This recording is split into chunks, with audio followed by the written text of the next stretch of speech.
자, 봉선사를 제가 전경을 한번 잡아 보겠습니다. 지금 이게 박영향실, 그러니까 이광수가 그 차를 마셨던 옛날에 춘원 이광수가 이 앞에 바로 연번 앞에 있는 건물입니다. 앞에 앉아서 제가 지금 쭉 화면을 잡고 있는데요. 멀리 이게 무슨 청풍루가 보이고, 그 청풍루 뒤에 지금 그 대웅전, 그러니 큰 법당이 있습니다.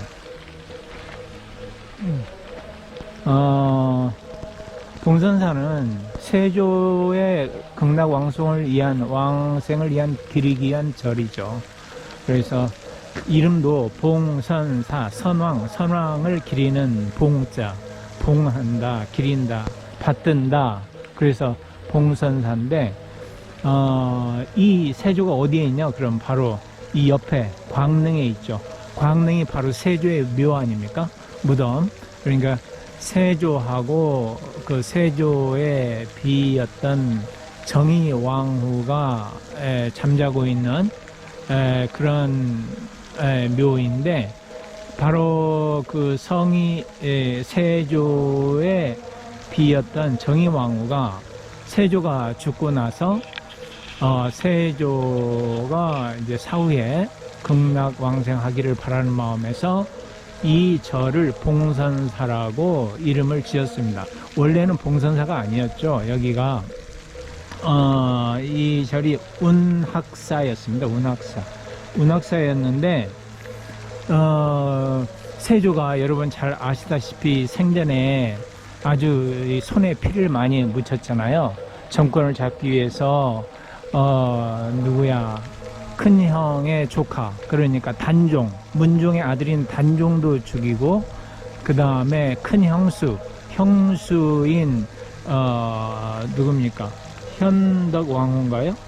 그 양반 무덤도 파내고, 그 다음에 자기 바로 밑에 동생인 안평대군도 죽이고, 여섯째 동생인 금성대군도 죽였잖아요. 그러니까 배다른 형제도 아니고 같은 어머니에서 난 자기 친형제들을 이렇게 많이 죽였기 때문에 본인이 정권을 잡았을 때는 뭐 의기양양했을지 모르지만 개인적으로는 얼마나 고뇌가 심했겠어요. 그 단종의 생모가 꿈에 나타나가지고, 네가 내 자식을 죽였으니까 나도 네 자식을 죽이겠다. 그래가지고 이제 세조 큰아들인 의경세자가 갑자기 죽게 되잖아요. 20살에. 그 다음에 그 뒤에 왕을 오른 예종도 20살에 죽게 됩니다. 그러니까 세조 입장에서는, 물론 세조가 예종보다는 나중에 죽었지만 얼마나 분통이 터졌겠어요. 그러니까 그 단종 생모, 자기 형수의 묘를 파헤치라고도 하고 이런 이제 파렴치한 짓을 하게 되는 것이죠. 그러니까 또 몸에 폐우병도 생겨가지고, 그게 또 그 단종 어머니 자기 형수의 저주라고 이렇게 이제 그 많은 사람들이 얘기를 하고, 또 본인이 그래서 그 피부병을 고치러 금강산에 가서 장안사, 그 다음에 유점사, 이런 뭐 신계사, 이런 절들에 엄청난 시주를 하고, 또 그 스님들이 절들이 먹고 살 수 있도록 세금도 그쪽에서 걷어서 주도록 하고, 절에다가 그렇게 세금을 많이 바치게 하면 그 주변에 사는 주민들이 아주 죽어나는 거죠. 소금부터 시작해가지고 뭐 여러 가지 거기에 특산물, 생산물 이런 것들이 절에다가 바쳐야 되니까. 그래서 그걸 한 사람이 바로 세조거든요.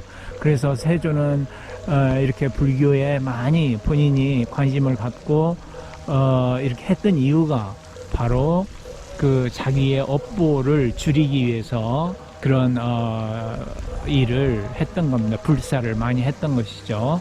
불교에 많이 의지를 했던 것 같습니다. 그리고 또 실제로 세조는 젊었을 때도 세종의 명을 받아가지고 석보상절도 짓잖아요. 석보상절을 지어가지고, 석보상절이 뭡니까? 부처님의 일대기를 지은 거잖아요. 그래서 석보상제를 지어가지고 세종한테 이제 바쳐가지고 세종이 바로 그걸 가지고 월인 천강지곡을 만들게 되잖아요. 바로 요즘으로 치면 찬불가, 찬송가. 그래서 물론 이제 세종이 직접 짓지는 않았겠죠. 김수원이라는 이제 학자가 했다는 이제 말이 많은데, 그때는 이제 요즘도 그렇잖아요. 뭐 하면 대통령 이름을 내세우지, 뭐 새마을 노래 그러면 박정희가 했다고 하지, 뭐 주변에서 누가 다른 작곡가가 했다고 하지 않잖아요. 그러니까 이제 그런 건데, 아무튼 아버지 세종이 이제 월인 청강지곡, 그 다음에 을 지켜 만드는 그런 또 업적도 있습니다. 그리고 그 밖에 경국대전도 세조가 만들게 되고요. 그래서 아무튼 그런 업적에도 불구하고 전생에 지은 죄 때문에 불교에 많이 의존하게 되는 것이죠. 그래서 조선 왕 중에서 불교에 많이 의존하는 사람이, 승불 정책을 편 사람이 세조입니다. 세종도 물론 불교를 좋아했지만, 그래서 세종 같은 경우는 자식이 22명이나 되는데 마누라가 6명에다가 그 중에 아들이 16명, 공주가 6명이다 보니까, 이게 큰아들이 문종이었잖아요. 근데 문종보다 둘째 아들인 수양대군이 워낙 똘똘하고 야심만만했기 때문에 세종도 죽기 전에 그걸 좀 불안해했습니다. 근데 그 불안이 현실화돼 가지고 문종이 일찍 죽는 바람에 단종이 어린 나이에 즉위 하니까 기다렸던 삼촌이 가만히 있지 않았죠. 숙부 수양대군이. 그래서 이제 그 대신들하고 공모해서 한 명이라든가 이런 대신들하고 공모해가지고 이제 단종을 몰아내게 되는 거죠. 그래서 이런 이제 그 도덕적으로는, 정치적으로는 훌륭했지만 도덕적으로 이제 비난받을 짓을 많이 했기 때문에 이 마누라였던 정의왕후가 그게 걱정이 됐던 거죠. 그래서 이 양반이 죽으면 이 극락에 가지 못할 것이라는 걸 알고 죽자마자 바로 이 광릉 옆에 있는 이 운학사를 이름을 봉선사로 바꾸게 됩니다. 그래서 이 봉선사를 교종을 총괄하는 총본산으로 만들고, 지금 강남에 있는 봉은사를 선종절들을 대표하는 총괄하는 이제 총본사로 만들게 되죠. 그런 연유로 바로 이 절 이름이 봉선사가 된 겁니다. 그래서 이 봉선사는 바로 옆에 있는 광릉 수목원에 있는 광릉을 지키는 절이라고 보면 되겠습니다. 그래서 인지는 몰라도 세조는 죽어서 그래도 아마 행복한 그 생활을 하지 않나라는 저는 개인적으로 생각을 하는데요. 왜 그러냐면 광릉도 잘 보존돼 가지고 지금까지 잘 보존되고 있고, 그 다음에 또 그게 수목원으로 돼 가지고 사람들이 많이 찾아오잖아요. 외롭지가 않잖아요. 그래서 그렇고, 한 가지 또 하나는 지금 여기 봉선사도 지금 잘 번영하고 있지 않습니까? 지금 보시다시피 절이 이렇게 아주 넓은 자리에 자리 잡아가지고 신도들도 많고, 식당도 공양가도 보니까 엄청 크더라고요. 음식은 맛은 없는데 아무튼 공양가는 엄청 큽니다. 공양가가 크다는 것은 그만큼 신도가 많이 온다는 거죠. 그 이유는 여기가 서울에서 위치가 가깝고 접근성이 좋고, 그 다음에 산 위에 올라가는 게 아니라 평지에 있어요. 평지에. 제가 보기에는 해발 고도가 여기 50도 안 되는 것 같아요. 100m도 안 되는 것 같아요. 그냥 그대로 평지에서 쭉 올라오게 되어 있기 때문에, 그 다음에 차도 이렇게 쑥쑥 들어오고, 절로 잘 들어오고, 주차장도 많고, 그래서 이렇게 번영하는 거 보면 아마도 정의왕후가 정말 머리가 좋았던 것 같습니다. 그러니까 세조는 마누라를 참 잘 만났다.